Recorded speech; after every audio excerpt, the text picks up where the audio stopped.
Hello guys, मैं प्रेम कुमार आप सभी का पावरफुल केमिस्ट्री 78 पर स्वागत करता हूँ। मेरे क्लास 10th के एस्पायरेंट्स आप सभी लोग कैसे हैं? हमें आशा है कि आप लोग स्वस्थ होंगे, मस्त होंगे, ज़बरदस्त होंगे और अपनी तैयारी बखूबी बढ़िया तरीके से कर रहे होंगे। मेरे बच्चों, मैं अपनी केमिस्ट्री की जर्नी में पहुँचा था कि कुछ पदार्थों के पीएच मान। आज हम लोग सीखेंगे क्या कि कुछ पदार्थों के पीएच मान।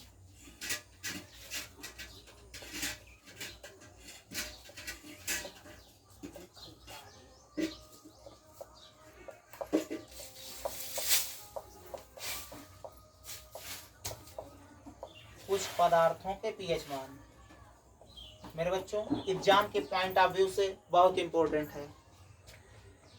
ये जो है आप लोगों को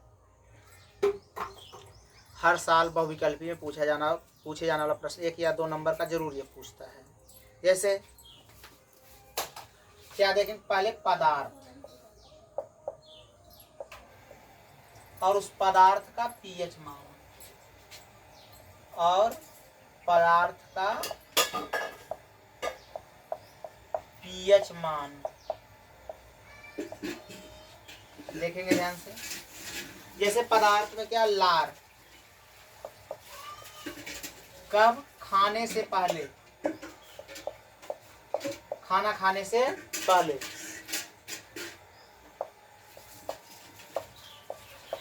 इसका पीएच मान लगभग 6.8 से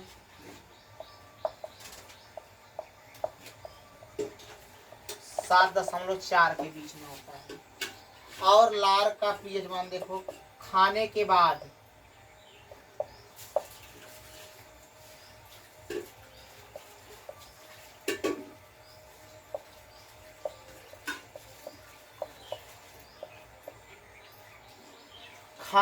इसका पीएच मान कम हो जाता है 5.8 से 6.3।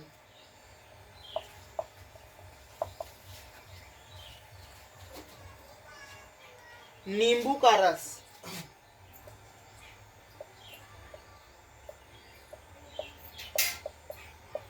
नींबू के रस का पीएच मान बेटा होता है लगभग 2.2, लगभग में होता है 2.2। गाजर का रस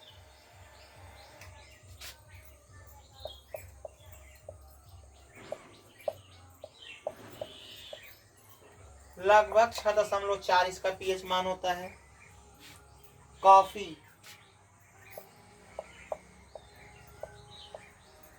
कॉफी का पीएच मान होता है बेटा 5 से 6.2।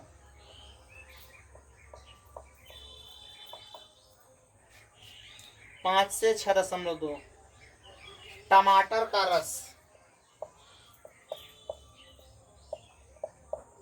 टमाटर के रस का पीएच मान होता है लगभग 4।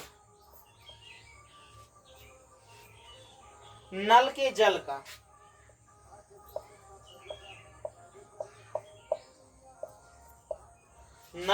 का पीएच मान होता है 6.5 से 8 तक होता है। और 1 मोल सोडियम हाइड्रोक्साइड 1 मोल सोडियम हाइड्रोक्साइड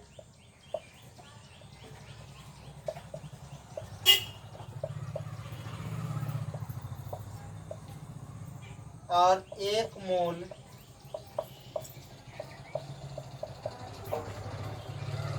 हाइड्रोक्लोरिक अम्ल,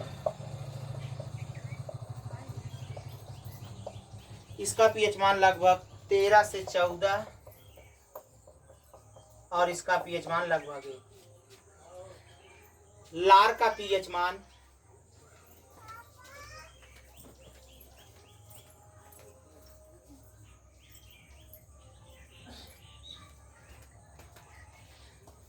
देखेंगे बच्चों, लार का पीएच मान खाने से पहले 6.8 से 7.4 के बीच होता है। लार का पीएच मान खाने के बाद 5.8 से 6.3 के बीच में होता है।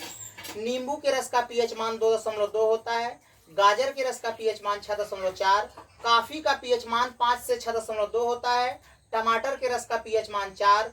नल के जल का पीएच मान 6.5 से 8 के बीच होता है। 1 मोल सोडियम हाइड्रोक्साइड का पीएच मान 13 से 14 होता है और 1 मोल हाइड्रोक्लोरिक अम्ल का पीएच मान 1 होता है। Then you can note it.